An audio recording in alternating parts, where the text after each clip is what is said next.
Hello and welcome to this depressingly more frequent breaking WrestleTalk news. I'm Ollie Davis. Please subscribe to WrestleTalk, this channel here for daily wrestling news. Enable notifications to always on. Smash that thumbs up button, guys. Look, Thunderdome thumbs, because we've had a bunch more releases, I'm afraid. Of course, we had a bunch in mid-April after WrestleMania, where we saw the likes of Samoa Joe get cut. Then the following month, we saw a bunch of backstage releases, backstage being sort of corporate staff stuff, up to 36 people apparently in high corporate positions. Then the start of this month, easily the most shocking so far, where we got Braun Strowman and Aleister Black. Names of that caliber. Just no one saw those coming. Aleister Black had just come back on SmackDown, and Braun Strowman had just wrestled for the WWE Championship in the main event of the pay-per-view previously. But now we have news that these aren't officially announced by WWE.com. You know how they do their usual, we wish them all the best in all their future endeavors. That article hasn't come out yet. These are from people's tweets, from reports. The list so far: Ariya Daivari, Tony Nese, Everrise, Fandango, August Gray, Tyler Breeze, and the writer Kenice Mobley. Now, this all began with the sort of four horsemen of the release apocalypse. We got WrestleVotes tweeting at about 5:30.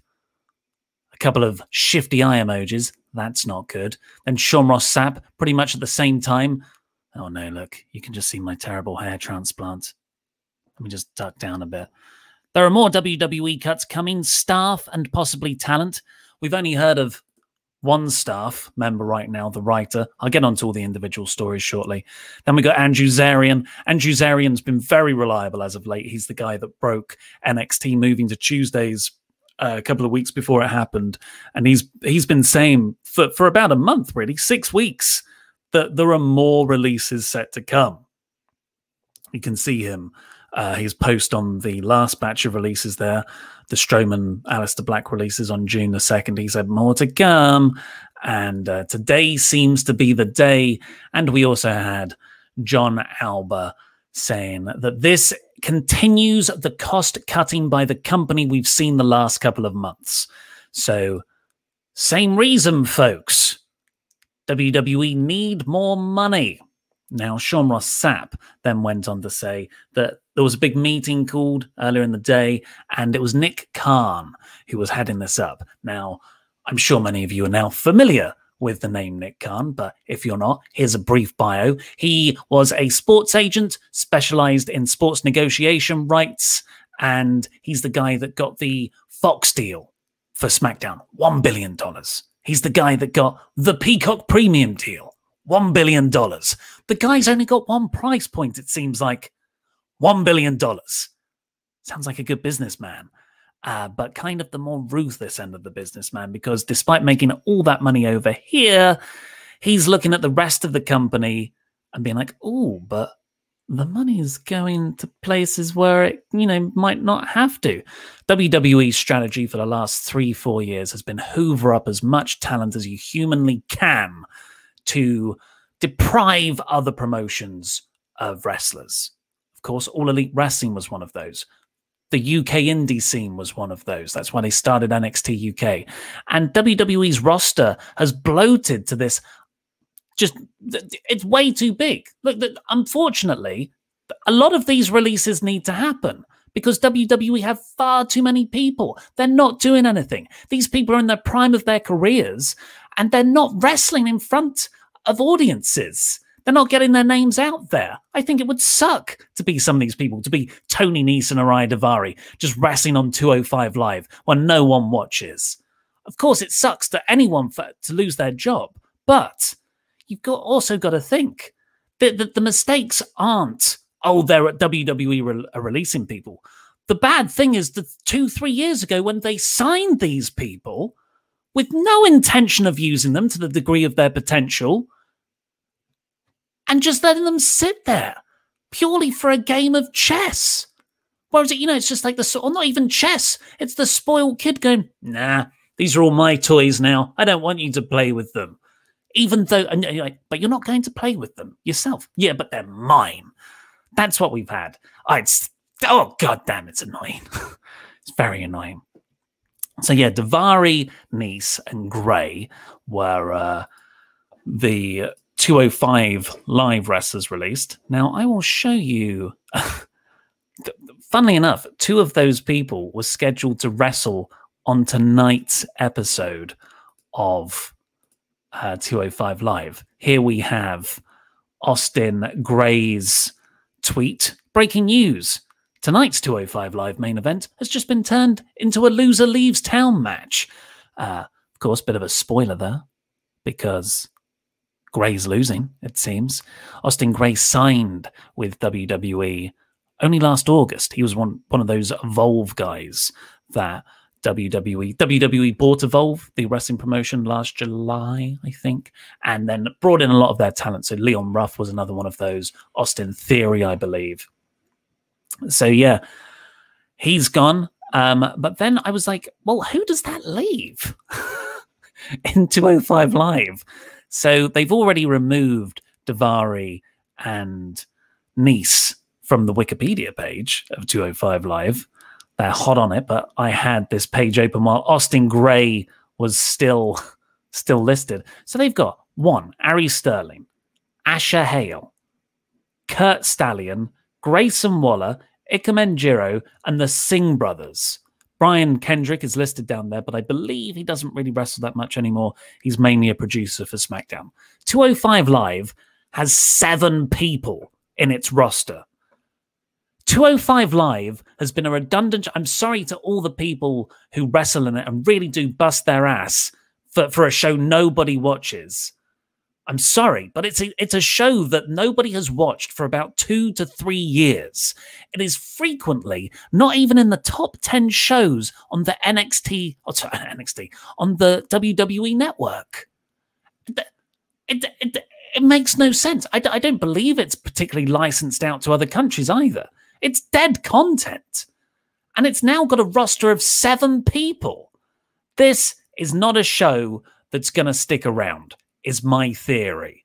This to me looks like that's finally, you know, Tony Khan. That's another Khan. Nick Khan has looked at this and go, well, wait a second. Why have we got all of these massive contracts for guys we're not using? And a whole show that nobody watches. So yeah, very sad that people have lost their jobs. But again, it's like we've all said for years, WWE is massively bloated and that 205 Live should be cancelled.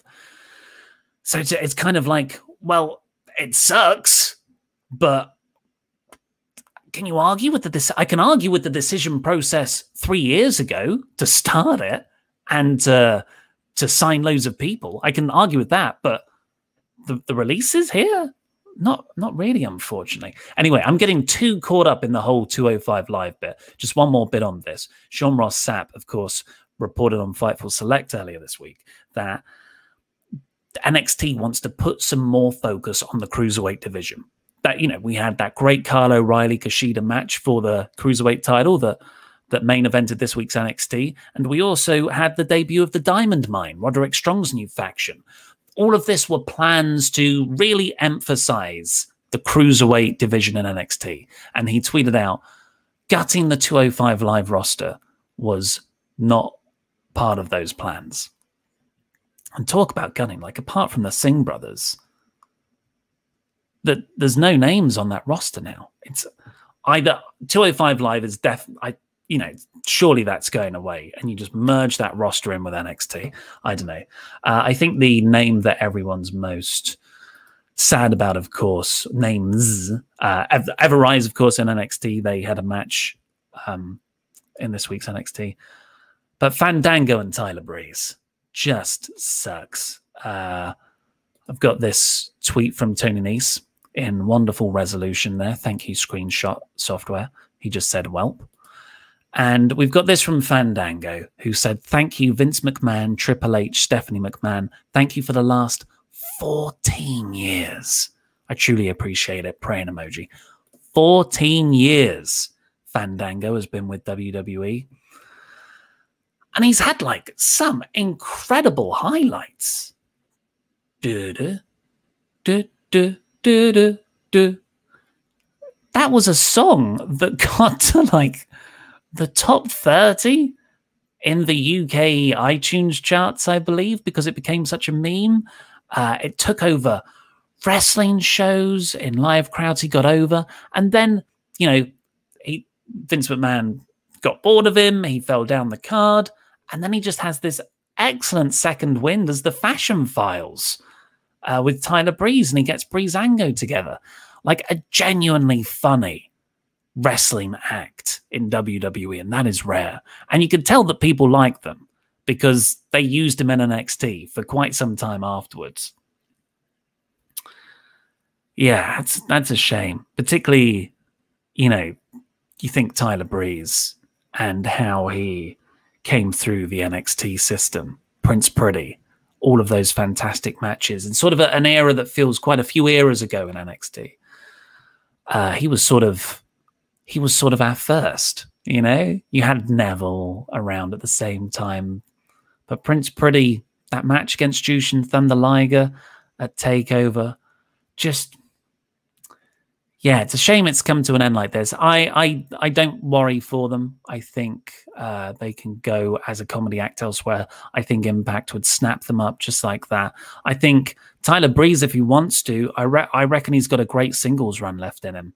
I would love to see that somewhere. Maybe in AEW going for the TNT title, but I can't have everybody in AEW. Goddamn, flooded the market, WWE. He's also got a training school, actually, with Sean Spears in AEW. There's concern, I imagine, for Xavier Woods' Up, Up, Down, Down channel, because Tyler Breeze is a huge part of that. If Breeze was to go somewhere else, then you'd think Up, Up, Down, Down, which is now owned by WWE, they'd sort of put a stop to that. But yeah, another sucky day. And of course, all the non-wrestler name, Kenise Mobley, she is the writer backstage who said on a podcast interview this week that she doesn't know wrestling at all, and she writes for Monday Night Raw. I believe currently writes for Monday Night Raw, the promos, and doesn't know the name of the WWE champion. She said Bobby Lashley or Bobby Ashley. So, unsurprising that she got let go, I think, by a famously quick knee-jerk reaction company who's easily offended, like walking on eggshells. You literally can't sneeze in front of the boss because he might fire you on the spot. Yeah, I'm not surprised by that one. I don't know what she was thinking saying that. I've seen quite a few people trying to bring identity politics into it, and it sucks that a woman of color has lost their job. But at the same time, you can't say that on a podcast when you work for WWE. I think that's incredibly naive. Dave Meltzer actually reported earlier in the day on Wrestling Observer newsletter, today's one, that she had heat anyway before that comment was made. So, yeah. Well, you know, there it is. Freaking Release-a-Mania 15 or whatever it is. We're going to overtake actual WrestleManias by this point. Please do subscribe to this channel. Hopefully it isn't always release news and we can do other fun stuff like ethically dubious.